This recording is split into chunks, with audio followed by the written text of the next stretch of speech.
Hey, it's the Siren Collector here, and I'm in Gouldsboro, Maine, and on their fire department is a Sentry Siren 3V8, I believe.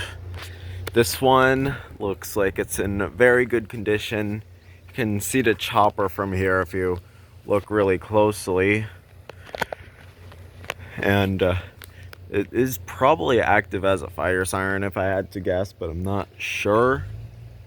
So yeah, that's pretty much it that I can say for now, as this is just like a short siren tour video. Nothing really to see except the siren and the mount. So yeah, anyways, that's all for now. Bye for now.